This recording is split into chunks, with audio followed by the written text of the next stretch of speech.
you, sir. It is with great pleasure that I welcome all of you to this distinguished international seminar on the intriguing and rapidly evolving field of artificial intelligence. Today, we are honored to have a remarkable speaker amongst us, Ms. Ammu George. A researcher and thought leader in her own right, her insights and expertise promise to offer fresh perspectives on the broader implications of AI in the realm of international macroeconomics.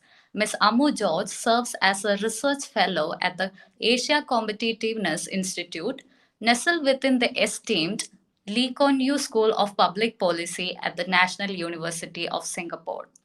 Having obtained her master's from the prestigious Madras School of Economics in India, she went on to achieve her doctoral degree in economics from Nanyang Technological University in 2020.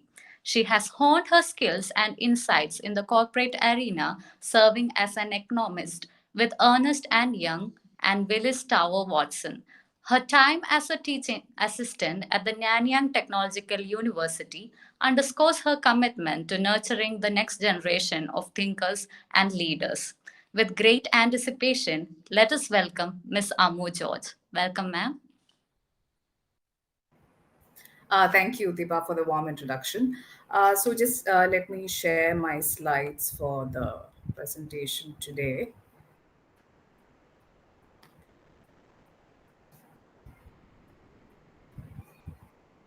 I hope you can see my slides.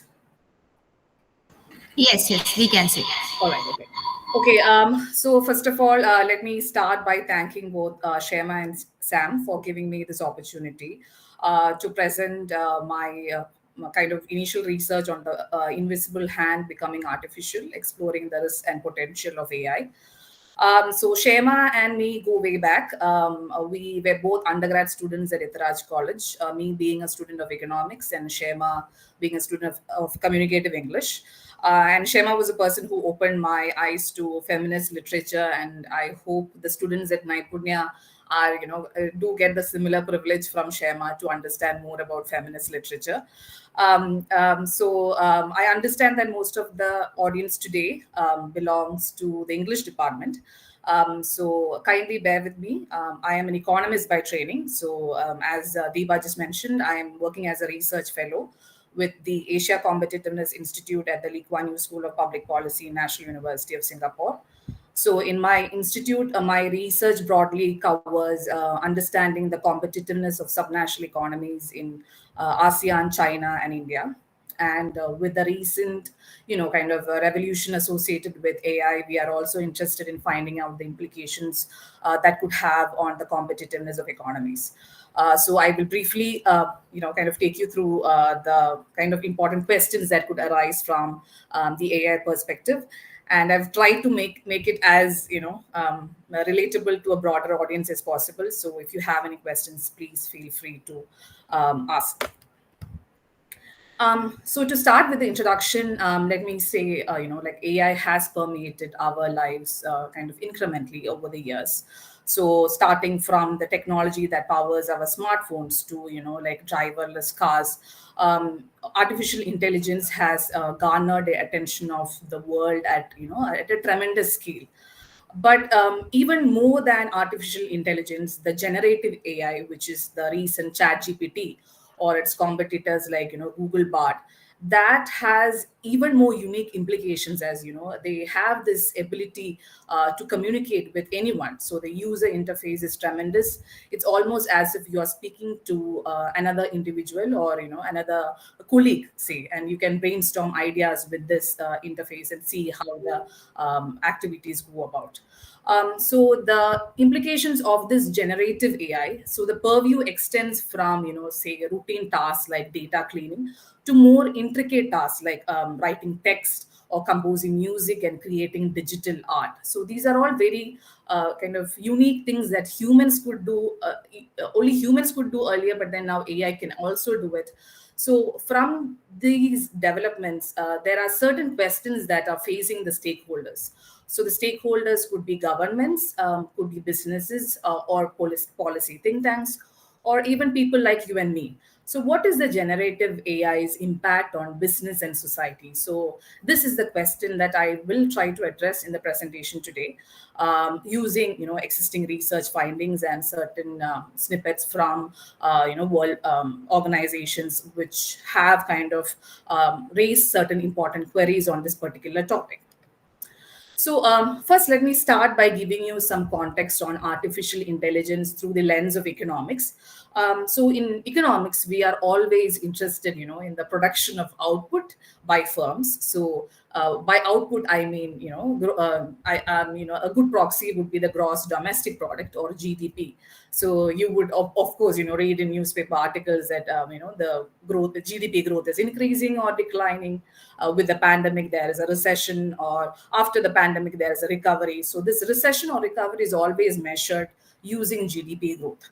Now, from economics perspective, this GDP or the output, it is mostly produced by firms, and the firms use certain inputs to produce this output, which is the gross domestic product.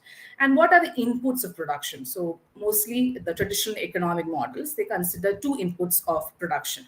One is the humans, which is the labor force, and the other would be machines, which is, in economic terms, is considered capital. So let me go with the analogy of humans and machines. So both humans and machines are utilized in producing this output. Now, suppose there is an automation. So, with artificial intelligence, from an economic angle, it's largely a process of automation. So, with this automation, what happens is firms would substitute away from humans and more towards machines to produce this output. So this causes some sort of displacement of the works from the tasks that they used to do earlier. So there are two competing arguments with this automation, that generally economics has. One is the labor displacement, which is, with automation, when firms substitute away from humans to machines, these humans, they are displaced from work. They are unemployed. And the other competing argument, which is also very important, is whether this automation helps to create more job creation. For example, with automation, with AI, firms, they find it more profitable to produce. So they will expand their production, and they will demand even more, humans or labor force to contribute to the production process. So in a way, this would actually create more job creation. Or it could be that there are a lot more new industries, sunrise industries that are arising from this automation, that would also demand a lot of labor force. So there are two competing forces at work here with automation. One is the labor displacement effects, and the other is a new job creation effect. So which is the force that is going to dominate in the future with AI? That is the question that is facing the economists. So if we compare AI revolution to, say, historical, yeah, sorry, yeah, yeah. Oh, okay. Is okay. Uh-huh. All right. Okay. Thank you for yeah, saying that. Yeah. So maybe I'll just go with screen mode as of now. Would that be okay? Yeah. Okay. So let me. Okay. There were two slides. I don't know whether you got to see it. It was just the introduction which I mentioned, and then what is the impact through the lens of economics. So which I just mentioned earlier about the labor displacement effects or the new job creation effect. So which is the most important force that is going to dominate in with AI? That is the question that is facing economists. So if we compare the current AI revolution, say with historical events like similar automation events, say for example the industrial revolution, that happened mostly in Europe. So before the industrial revolution, most of the tasks that were used in production or manufacturing, it largely was labor intensive. After the industrial revolution, the most of the labor force was replaced by machines, or it became a lot more mechanized. So that is one kind of automation event that we can relate to in history. Another example could be the mechanization of agriculture. So this would be from an Indian context, where we used to be a more agrarian economy. As all of you might know, beforehand, say maybe in 1960s or 70s, most of the agriculture process of farming was totally dependent on manual labor, including putting in seeds or plowing or harvesting. But as of now, it's mostly mechanized. So the reliance on labor force has declined a lot. And then another example that I could give in terms of automation could be the development of factory system in manufacturing and subsequent evolution. So this could be from a Chinese context. China economy is largely a manufacturing hub of the world. So earlier, all their manufacturing process used to be very labor intensive. So now they are also kind of hugely mechanized. And that has some implications on the labor market, because if you see the news, you can find that, the youth unemployment rate in China is increasing a lot. So is it because, there's a lot more automation and the job creation effects are smaller now in China? So all these are questions that are, needs to be answered. So, but compared to the historical events, like the Industrial Revolution or mechanization of agriculture, or, the development of the factory system, it is not that people have remained unemployed after this automation event took place. It's mostly that, people became employed, they adapted, they learned new skills, or that new industries emerged which attracted a lot of employment from the labor force. So it's not always the case that with automation there would be job displacement. It could be that the job creation effect supersedes the displacement effect, and overall the employment actually increases. So with this revolution of AI, I would also like to take note of a recent trend that has been kind of facing the economies, and that is also very relevant from the context of the AI revolution. So this pertains to the productivity growth. So this productivity growth has been declining, mostly for all economies across the world. So now you would ask me the question of what is productivity growth? So as I mentioned earlier, there are there are inputs of production which produces the output, right? So for the given inputs of production, how has been the amount of output changing over the years? So if the output is increasing over the years, it means that the productivity growth has been increasing. And if it's declining, which means, productivity growth is, slowing. So here on the left side, I have the plot of the productivity growth from the World Bank. So here we have the productivity growth of the emerging economies, which is the orange line, and the world and the advanced economies, which is the red line. So what we can see here is that advanced economies has been suffering from a decline in productivity growth since early 2000s. And then there was a jump, which was largely driven by, I think, the financial crisis. And then again, it has been continuously declining. If you look at the emerging economies, the productivity growth has been rising over the years, since 1980s to say, like around 2000, since before the financial crisis. But after that, even the emerging markets is suffering this, kind of saturation or decline in the productivity growth. So this has important implications in the sense that, if the productivity growth is slowing, it undermines the advancement of the living standards of the people. Or in other words, maybe we are not living up to the potential that we can actually live up to, the economic potential. In this, kind of a problem of lowering productivity growth, with artificial intelligence, maybe this trend could be reversed. So that is what some economists are arguing. So with AI, high productivity tasks could be given to humans, and that kind of increases the productivity, maybe in the years to come. So to validate this argument, let me talk about this paper by Brynjolfsson et al., which came out in National Bureau of Economic Research in 2023, like 2 months back. So I must say here that the amount of literature on the economics of AI is very limited, given that it's very a recent phenomena. So according to this paper, they consider a real world experiment. Say they consider a firm which started with generative AI, something like ChatGPT. So they introduce this to their customer support agents, so that this generative AI could help the customer support agents in answering the queries raised by the customers. So an example is given on the right side. So the visitor, he's having a query, and then the customer service agent would get some options, which is on the bottom part of the figure, where the AI is giving possible answers that the customer service agent could give. So, with this framework in place, the studies wants to find out, has the productivity per worker increased after this introduction of the generative AI. So what the study finds is that the AI assistance, it kind of actually increases the worker productivity. So it increased by like around 13.8%, in the number of chats that the customer service agent is about to successfully resolve per hour.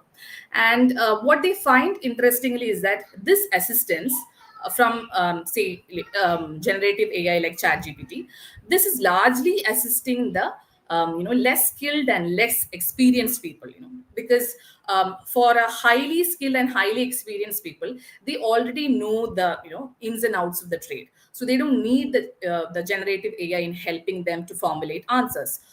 So for them, it's not very beneficial, but it's more for the junior workers who are just starting. And these workers, because of this, Chat GPT, generative AI, the new workers can, their potential kind of suddenly increases to the worker who has the maximum productivity in the firm. So this is the reason why the productivity per worker increases after Chat GPT or similar generative AI is introduced. And this study also finds that this having this AI assistance kind of improves how customer treats the agents, because these junior workers, they are more relaxed in the sense that there is this generative AI which helps them to deliver a good service, so they are not relatively laid off or admonished in the organizations. So generally the organizational work culture improves, and that kind of translates into how the customer treats the agent. So the sentiment is also better with AI. So with this, kind of a preliminary study on how AI could actually increase the productivity of the workers, one could say that this could have some implications at the global scale. Imagine that all the workers who enter the workforce right now, like who are newer or a lower skill workers, they are working at the efficiency of a higher skilled worker or a more experienced worker. The amount of productivity that is generated globally could be so tremendous, right? So based on this kind of an argument, Goldman Sachs, they have forecasted that AI could actually increase the global output by around 7%, or roughly US dollar $7 trillion over a decade, more than the combined economic size of India and UK. Similarly, a recent report from McKinsey in 2023, they find that generative artificial intelligence, it could add up to 4.4 trillion of US dollar value to the global economy annually. So it could be that all these kind of estimates from McKinsey and Goldman Sachs are based on the argument that AI could likely create more jobs than it displaces. So of course this argument could be valid, coming from a point that okay, 60% of the jobs that we do now was not there before 1940. So there has been kind of an evolution in the job structure. Newer jobs are emerging, so the same argument could happen after AI. There could be a newer job structure which could attract a lot more employment. There could, like I can give you examples for new jobs with AI. So, there's if there's rapid automation, it could endogenously kind of create incentives for firms to, so it will be profitable for firms to expand. So when firms expand, they introduce new labor intensive tasks. So that could increase employment. There could be new categories of jobs, that could emerge with AI being introduced. For example, the jobs that I mentioned here in the third bullet point, these are the new jobs that arise in Accenture after AI was introduced. So the new jobs, like, there are trainers to train the AI systems. There could be explainers who communicate and explain the output of AI systems to customers. And there could be, sustainers to monitor the performance of AI systems, including, like, their adherence, whether the AI systems are adhering to the ethical standards. In terms of applicability, the AI, like, even for like education sector, it could perhaps may lead to further employment, like, it could help the education system be more customized, targeted to certain individuals rather than, a large curriculum which serves a huge group of students. So having that individualized education programs could create more jobs for education professionals to monitor, design, and implement those programs. So AI could essentially, shape up the labor market on a macro scale. Now, even before AI, even before pre-generative AI, like, ChatGPT or Google Bard or whatever, there has been some changes in the labor market that has been happening in the recent years. One is that, there's been this loss of middle skill jobs due to automation. So if you look at the right hand side graph, this is the data on the changes by skill level across different industries. So on the y-axis there are different industries. From the graph we can see that, like, the positive increases in the job growth has been largely pertaining to high skill and low skill workers across all the industries. So which would be the blue and the light blue bars on the right side, they're positive values, so there's a positive growth. Whereas the middle skill workers, there has been kind of a decline in the amount of the job growth pertaining to middle skill workers. So this kind of has, there has already been these trend of large clusters of high paying and low paying jobs at either pole of the labor markets. So this trend has been there before the artificial intelligence like ChatGPT or Bard has been released. Now with AI, this job polarization, that is, having these clusters at high skilled and low skilled laborers, that could reduce, because, like, most of this AI is kind of helping jobs pertaining to high skill labor. So which means that, the high skilled workers may not be in as much as in demand as they are as of now. So this could put a downward pressure on the wages of high paying jobs. So there might be a migration of workers from high skill to middle skill jobs, because, the wages are almost the same, so they don't have to, like, compete and go towards more high skill jobs. And AI could, since they are helping more low skilled or, junior workers, it could be that a lot more junior workers would be there in the firms. So this could kind of flatten the hierarchical structure of firms. So in other words, AI could actually narrow the job polarization. um, so far I have been talking about the benefits associated with AI, how job creation could be, I'm talking about a future where there is positive job creation. People get jobs, even if they're displaced by AI. They could move to low skilled jobs or middle skilled jobs, or they could even move to newer industries. But what if we move to a scenario where, where the AI replaces the human jobs without, there are no new or more productive work for humans to move into? Or in other words, the new industries don't develop, or there are no new jobs that, the displaced workers could be absorbed into. So this is what AC Maglu and Restrepo in another NBR paper in 2018, they argue about, that it could be that the job displacement effect would be even higher than the job creation effect.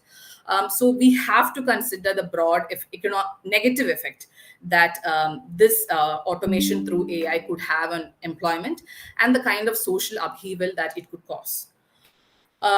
So let me, I'm not sure whether you can see the graph so well without making it full screen, but this, I'm just talking about how, before and after the generative AI. So even before ChatGPT and its competitors, there was AI already in place, right? But the introduction of ChatGPT was very sudden, and the adaptation of workplaces and workers to using ChatGPT has been quite quick. So this graph is from McKinsey. So they analyze the impact before and after the generative AI, like before and after ChatGPT, for example.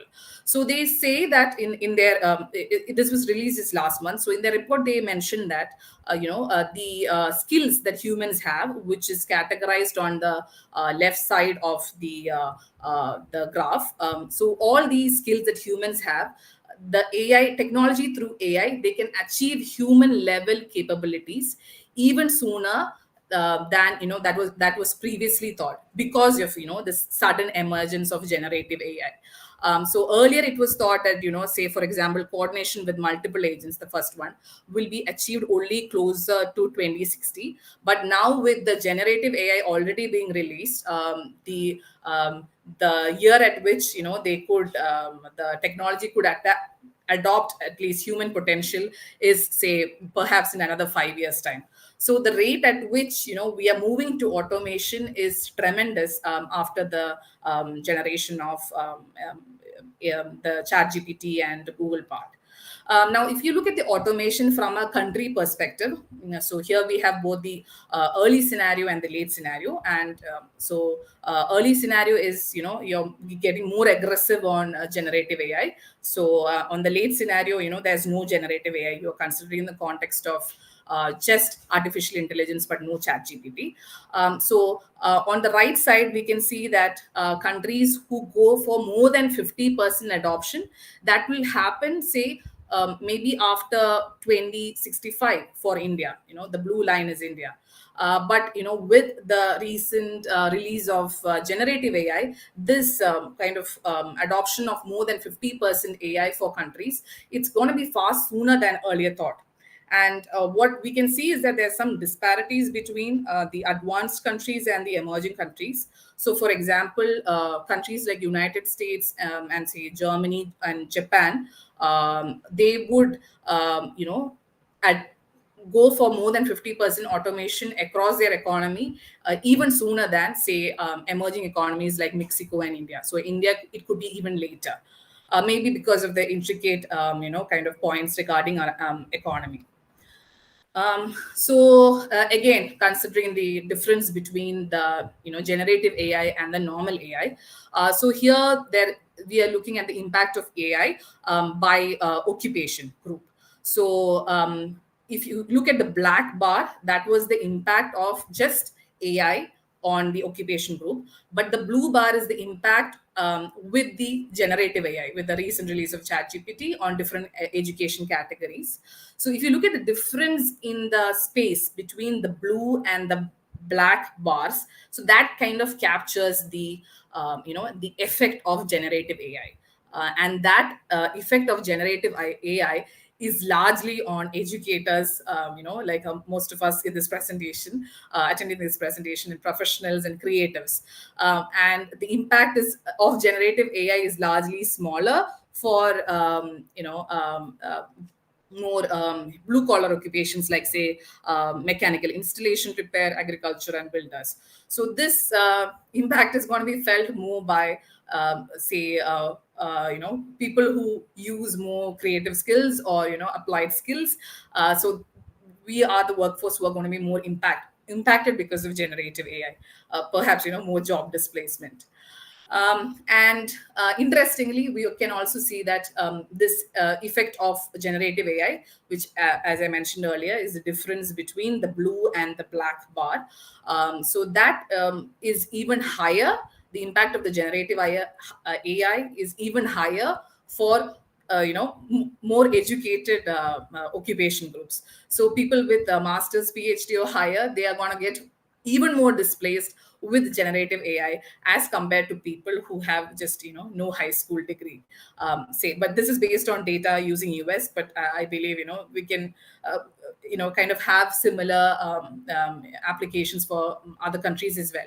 So more educated you are, the more effect the generative AI could have on your employability. So, so this is quite interesting in the sense that the job displacement effects could be even larger, and that it could be even larger for people who does white collar work. So earlier we had we were threatened by robots who could have replaced routine physical work. So like they say for example cleaning or machinery, the robots could replace them. But AI now is replacing routine white collar work or reducing the demand of this white collar jobs. So does it mean that the inequality narrows, that more people from white collar jobs would move to kind of middle skill jobs, and the place level inequality kind of narrows? Or is it that with this displacement people are out of work and inequality kind of widens? So these are the questions that are plaguing the economists on what is the kind of scenario that we are going to face in the future. So we understand now that AI could have certain implications on the labor market, but beyond just the job creation or job displacement, there is certain social factors also that you should consider with AI.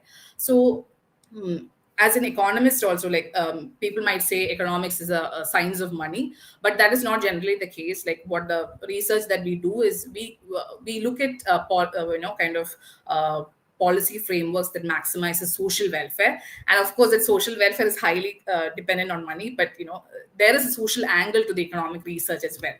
So one of the reasons that this social welfare could be reduced is when there's a lot of market power that some firms have control over. Only few firms have control over certain things. So the same concept could be applied to AI. So the market for components to develop AI tools, it's very highly concentrated within a few firms. So, for example, a single company has a dominant position in the market for silicon chips that's best suited for AI applications.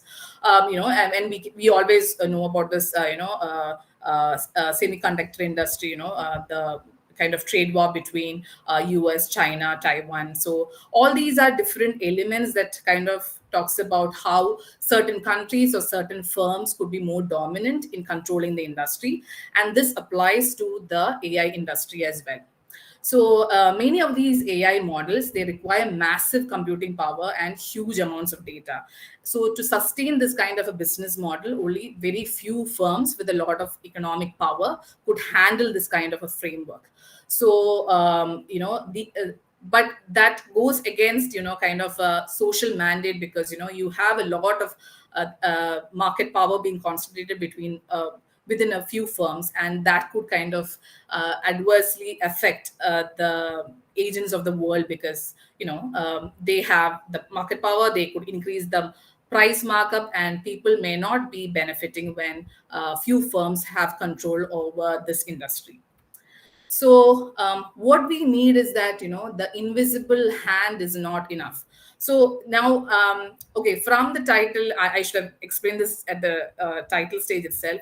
You would have asked me, what is this invisible hand? So in classical economics, there's market forces of demand and supply. So these forces interact and we are in equilibrium. So there is no need for the government intervention. So that is what is called the traditional, very classical concept of economics. So this forces of market and supply, which automatically adjust, this is called as the invisible hand.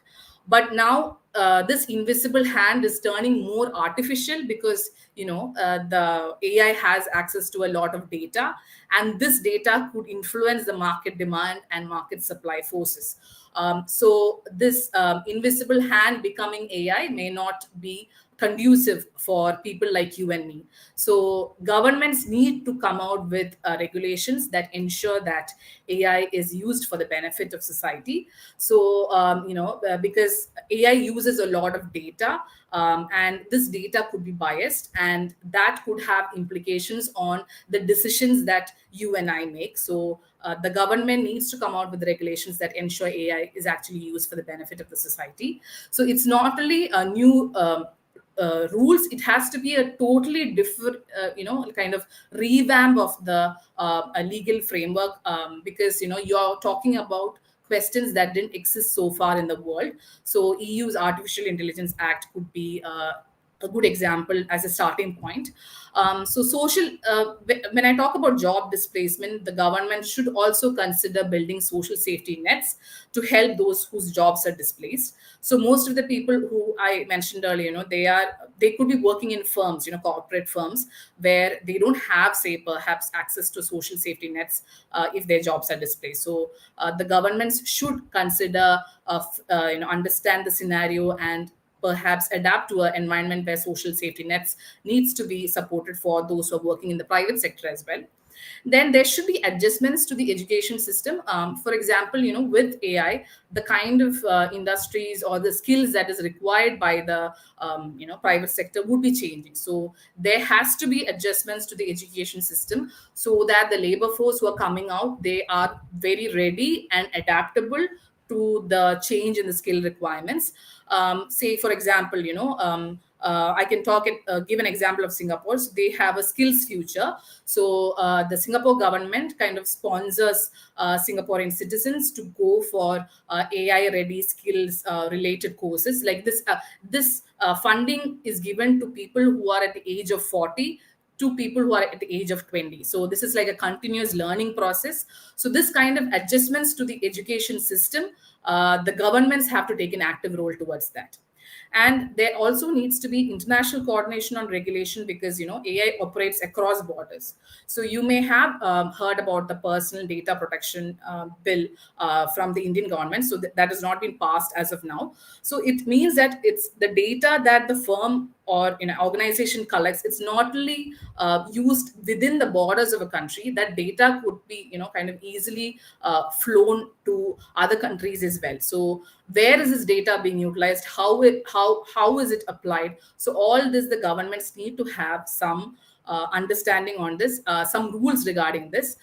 So they have to have international coordination on the regulation, not only domestic rules. So and then if I consider beyond social economic, if I'm talking about the human element of AI, so AI is not something like it's not thinking and learning fast, but it's even speaking like us. The kind of human element to AI is actually, I would say, a bit scary. So adapting to an environment like where AI could kind of bias people's opinions, that we have to there's a need to regulate that. So as historian Harari argues that this AI, because even like when you speak to chat GPT, it's almost as if another human is speaking to you. And then if you tell ChatGPT you're wrong, so for example, I'm doing a project on say some economics project, and I'm doing the coding for it. So I asked ChatGPT, like what is the best way to do this particular code. ChatGPT would give me an answer. When I use the code that ChatGPT gives me, it gives me when I use it on the software, it gives me an error. So then if I ask ChatGPT, see, it's wrong, then the first thing that the ChatGPT does is it apologizes. So it's mastery over the language, and how it can develop close relationships with people. That is a bit we have to be skeptical about that, because that has the potential, as historian Harari argues, like to destabilize, say, civil societies, bias people's opinions during electoral process or whatever. So there has to be some sort of due diligence on using these tools when each and every person in the world is actually using it. So even the pioneers of AI technology has put forth this existential risk. So around 350 AI industry leaders, they signed a statement talking about how there is a risk of extinction that could arise from AI. So the people who created AI itself are comparing it to pandemics and nuclear wars. There has to be rules that protect consumer privacy and limit misinformation in the age of AI. So to conclude, I would say that AI could be as disruptive as the industrial revolution. So I talked about how there could be job creation effects, but I also talked about a scenario where the job displacement would be higher than the job creation. And also beyond the economics part of AI, if you look at the social angle, how the power of AI is so great. So there is a need to carefully balance the support for innovation with regulatory oversight. So what I mean to say is that the regulations from the government should not be too strong as to stifle innovation, because only with innovation can we progress. But then there should be some amount of regulatory oversight, in the sense that people are not adversely affected in the long run. So there is a need for multilateral cooperation, because this is not ChatGPT or generative AI is not something that it's limited within the boundary of a country. It's like country people across the globe are using it. So there's a need for multilateral cooperation to ensure that the policy focus is in tandem to address any adverse effects that could arise from large scale use of AI. So with that, I conclude my presentation. Thank you for listening in.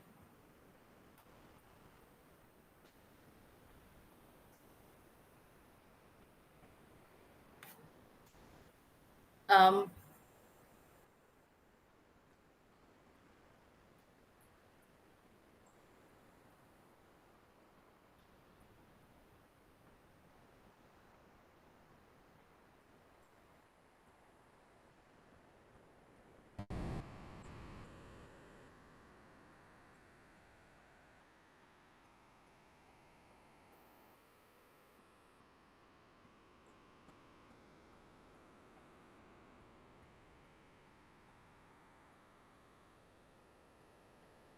uh, Yeah, sure. So I'm sure, like even if it goes bankrupt, first of all, there would be like large banks in the US who would hopefully help the company to come out of the situation.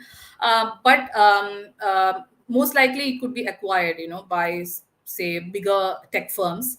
That could be the likely implication of this, financial turbulence that the company is facing. But I would say, financial adversity to firms who are growing, that is like very common, because this firm is actually investing a lot in R&D, so their expenses might be like really high as compared to the kind of revenue that they could make. For example, say chat gpt, it has both a premium and a free version. So it just released like 3 months back, right? So people going for a paid premium version is they're still moving into that scenario. So once they move to that kind of company growth level, it might change. But I don't think if it goes bankrupt, cases that the banks would kind of help them out, or other firms would acquire them. So that would be, I guess, what could happen.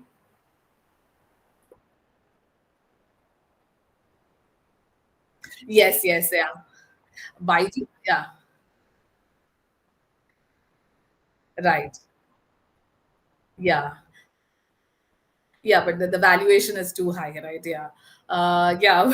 That could be. But if I'm not wrong, chat gpt has not been gone for like a kind of a public valuation, if I'm not wrong.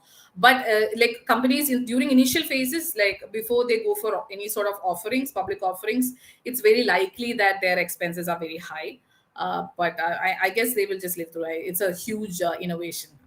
I'm sure that they'll just come through. Yeah. Thank you, Sam, for the question.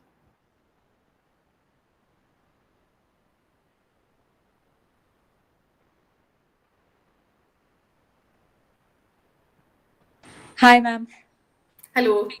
Uh, can you please throw some light on the concept of privacy in this artificial intelligence, ma'am? Okay. Are we private anymore? A very good question. So that's what. So whenever we visit websites, or even for Chat GPT or Google Bard, so at least Google, when you ask them a question, you can turn the history off. But Chat GPT, when you use it, you can always see whatever you ask the Chat GPT, like on the past few months, on the right side, like all the questions what you asked, all the answers that you got, everything is recorded. But privacy, I would say, it's beyond AI. It applies to any sort of internet or usage, any sort of online surfing, or they're always collecting our information. So that is a huge concern for governments now. So Europe is at the forefront. They have something called the global data protection regulation. It's called GDPR. So they have a good regulatory framework to ensure that the customer privacy, they are given the option, whether to collect the data or not. If not, the firms cannot collect the data. Even India right now, there's a data protection bill which is being passed in the parliament as of now. I think it got approved. It was passed in Rajya Sabha and Lok Sabha. It is yet to be passed. So that bill also is somewhere similar to it, in the sense that personal data that the firms are collecting, we should have some right over the data, whether they collect it or not. So privacy is a huge concern, but I would say a lot of governments are cognizant of this issue and they're working on regulations concerning this. So I guess we could see a future where the privacy would, still be protected. Yes. Thank you, ma'am. Thank you, Betty, for the question.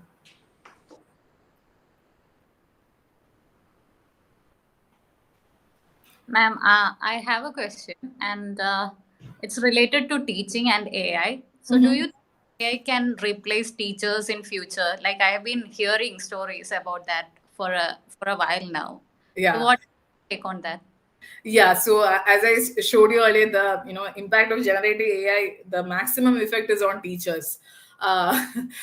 It's so even like I can give you an example. Like for example, say I want to learn a new software. I have absolutely no clue about the software or the codes, but with ChatGPT, you just type in like I want to import this data into this software. ChatGPT will give you the exact kind of code what to work on or what to do. So all this is beneficial, but I wouldn't say it could entirely replace teaching, because beyond the question answer sessions, there's a human element in teaching, right? Which I don't think ChatGPT as of now could do a good job at. Maybe in the future it could.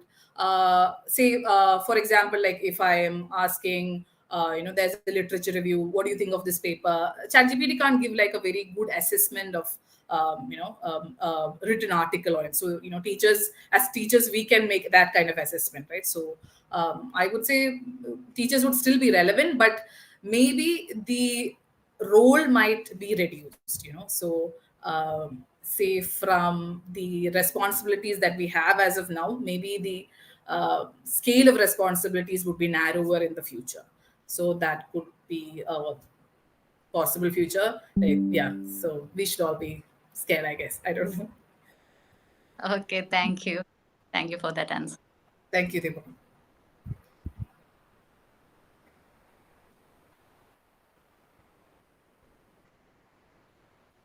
Feel free to ask any questions if you have. If anyone has any questions, you can ask that now.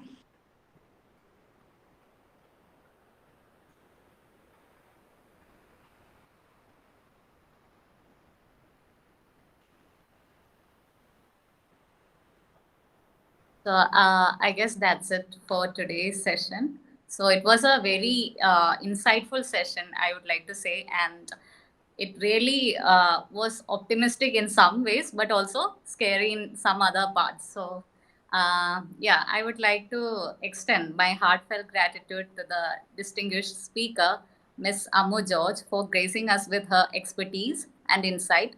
The presentation has illuminated the intricate relationship between AI and economics, providing us with a deeper understanding of how these domains intertwine and also influence each other. So I would like to take this opportunity to thank all the participants as well as the faculty members for organizing this session. It was indeed very fruitful to us. Thank you, ma'am. Thank you, Deepa. And I might say thanks to Sam and Shema for inviting me. Thank you. Thank you. So we'll resume the session at 6:30, I believe. So see you all there. Thank you, ma'am. Thank you all the participants. Bye. Bye.